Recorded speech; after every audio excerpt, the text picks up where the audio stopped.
পরে বসবাস আছে বিভিন্ন জায়গায় সারা বাংলাদেশে আমি কথা বলি, সফর করি, মাহফিলের সফরে আল্লাহ পাকের মেহেরবানিতে আল্লামা শাহ মুশফি শেখুল ইসলাম আল্লামা মুশফি রাহমাতুল্লাহ আলাইহির ইজাজতে আমি মাঠে ময়দানে কথা বলি, চেষ্টা করি সহি কথাগুলি বলার জন্য আল্লাহর বান্দাদের সামনে। যদি এই কথা বলি তাহলে আমাকে আপনাকে নাজাত দিয়া দেয়, এই উদ্দেশ্য নিয়ে কথা বলি। আল্লাহ তাআলা কবুল করে বলেন আমিন। আপনাদের মেহমান হিসেবে আপনাদের সাথে আমার একটা সুসম্পর্ক হয়ে গেছে, বলি আলহামদুলিল্লাহ। আপনারা বহুদিন যাবত এক একজনের আলোচনা শুনে আসতেছেন এবং আপনারা একটা ক্ষতি একটা ইমামকে পাওয়ার জন্য আপনারা চেষ্টা করতেছেন। আমি দোয়া করি আল্লাহ তাআলা যেন আপনাদের জন্য একটা কাঙ্ক্ষিত আলোচক, একটা যোগ্য এবং আল্লাহ তাআলা যেন খাইরের দেশের একজন ব্যক্তি আপনাদের পছন্দের মিলাইতে বলেন আমিন। আরো জোরে বলেন আমিন। মহতারাম হাজিরিন, আলোচনা করলে তো শেষ করা যাবে না। আপনাদের এই মসজিদের পরিবেশটা আমার বড় সুন্দর পছন্দ হয়েছে। একটা খোলা জায়গা, কমিটির প্রশংসা করতে হবে, কমিটির প্রশংসা আমাদের কাজের প্রশংসা করতে হবে আলহামদুলিল্লাহ। সাথে আপনারা ভালো মানুষ কমিটিকে সাপোর্ট করেছেন। এই যে মসজিদ কাজ করেছে, বড় বড় গেট রাখছে, দরজা মসজিদের জন্য বড় বড় গেট লাগাই নিও। আপনারা কাবা শরীফ মদিনা শরীফ গেছেন, দেখছেন না পুরা খোলা, খোলা না থাকলে তো সুন্দর দেখা যায়। এটা আপনাদের মেহনত, আপনাদের অবদান। কোরআনুল কারীমের সূরা তাওবা এসেছে, ওই সমস্ত মানুষ গুলো আল্লাহ তাআলা তাদেরকে মহব্বত করে, মুমিন যারা নাকি আল্লাহর ঘরকে ভালোবাসে। যে ভালোবাসে আল্লাহর ঘরকে ভালোবাসে, আর আল্লাহর ঘর তো তারাই করে যারা হলো আল্লাহ তাআলার প্রিয় মানুষ। সুবহানাল্লাহ। আল্লাহ তাআলার প্রিয় আমরা হতে চাই তো ইনশাআল্লাহ। এই বিশাল কোটি টাকার উপরে মসজিদ ব্যয়বহুল কাজ করেছেন। আরো যে কাজগুলি আছে, এই কাজগুলির মাধ্যমে এই উত্তমতি বাঁচালেও আমার ঘরের যেমন বাজার হয়, আমার ফ্যামিলির খরচ যখন এখনো বন্ধরা চলতেছে, হাজার কষ্টের পরে আমরা জুমায় দোয়া করবো আল্লাহ তাআলা যদি উত্তমতি বাজারকে নিয়ন্ত্রণ করে দেয়, আল্লাহ তাআলা আসমান থেকে যদি রহমতের দরওয়াজা আমাদের জন্য খুলে দেয়, আমরা দোয়া করব আমলকে বাড়ায় দিব ইনশাআল্লাহ। বলেন ইনশাআল্লাহ। সাথে আল্লাহর ঘরের যে সমস্ত অবশিষ্ট কাজগুলি আছে, এই কাজগুলিও আমরা করার জন্য চেষ্টা করব ইনশাআল্লাহ। আলোচনা করব ইনশাআল্লাহ। নবী আলাইহিস সালামের কাছে সবচেয়ে যিনি দামি গ্রহণযোগ্যতা লাভ করেছিলেন, তিনি হলেন হযরত আবু বকর রাদিয়াল্লাহু তাআলা। তিনি কে? আবু বকর রাদিয়াল্লাহু তাআলা আনহু। আবু বকর রাদিয়াল্লাহু আনহু আজকে জুমার দিন, একদিন জুমার দিন আল্লাহ এই নবী সাহাবী আবু বকর নামাজ পড়ে তাড়াতাড়ি চলে গেছে। আল্লাহ রাসূল সাল্লাল্লাহু আলাইহি ওয়াসাল্লাম বসে কথা বলেন, আবু বকর নেই, জিবরিল আমিন এসে হাজির। সুবহানাল্লাহ।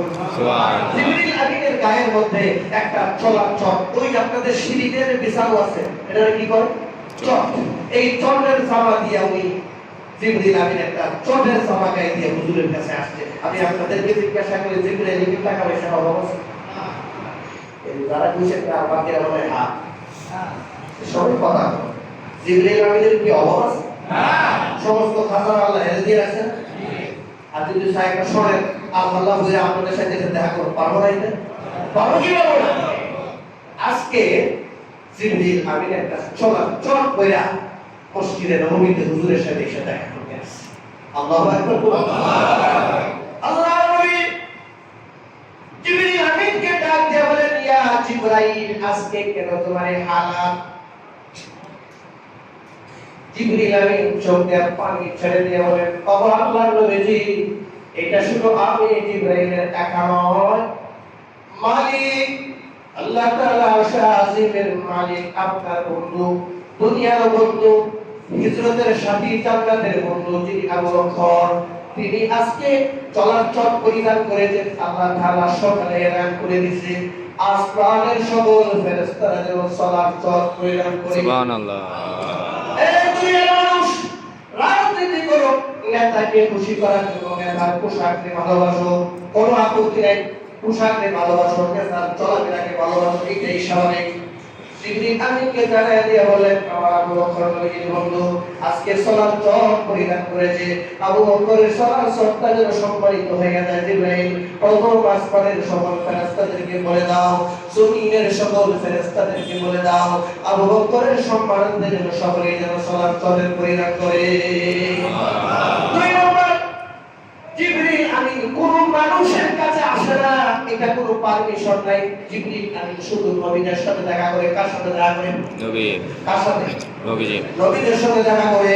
জিবরিল আমিন এসে আল্লাহর নবীকে বলছেন আল্লাহ রাব্বুল আলামিন জানায় দিয়েছেন আপনার হাবিব আপনার বন্ধু আবু বকর চলার পরিধান করে আল্লাহর উপরে খুশি আছে কিনা, নবীর উপরে খুশি আছে কিনা একটু জানতে চায়। আপনি একটু তাইকে জিজ্ঞাসা করেন, কারণ কিয়ামতের ময়দানে আল্লাহ তাআলা আপনাদেরকে একটা সালাম দিবেন। এই পৃথিবীতে আল্লাহ নবীদেরকে সালাম দিয়েছেন সব নবীরা, এই পৃথিবীতে আল্লাহ তাআলা কিছু মানুষকে সালাম দিয়েছেন সকল মানুষকে না, এই পৃথিবীতে কিছু মেয়ে লোককে আল্লাহ সালাম দিয়েছেন সকল মেয়েদেরকে না। আল্লাহু আকবার। স্পেশাল ভাবে আবু বকর কুরবানি করার কারণে আল্লাহ খুশি হইয়া জান্নাতের সালাম তিনি দুনিয়ায় পাঠায়া দিয়েছে।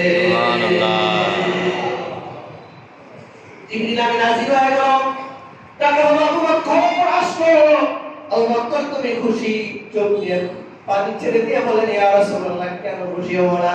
সেই দিন আপনি আমাকে দাওয়াত দিলেন আবু বকর আমি নবী, ওই দিন যেমন আমি বিশ্বাস করেছি প্রশ্ন করি নাই, এখন পর্যন্ত আমার ইমানের কোনো পরিবর্তন হয়নি, বড় খুশি হইয়া আমার জীবনের সকল মাল দৌলত, তিনার প্রায় 40টা দোকান ছিল, 40টা দোকান, কয়টা দোকান ছিল সবগুলি নবীর দ্বীনের জন্য ব্যয় করেছেন, সবগুলো খরচ করে আবু বকর বলেন আমি খুশি আছি। আল্লাহ যদি খুশি হয় এর চাইতে বড় আর কিছু নাই। সকল নবীরা যখন সাজদায় পড়ে কাঁদবেন, ওই দিন আল্লাহ তাআলা বলবেন আইনা আমেরিকা, আইনা লন্ডন, আইনা রাশিয়া, আইনা দুনিয়ার ক্ষমতাধররা, আইনা মুলুক, পৃথিবীর রাজা বাদশাহরা কোথায়? তোমাদের নেওয়ার ক্ষমতা ছিল। ওই দিন সকল নবী যখন সাজদায় থাকবে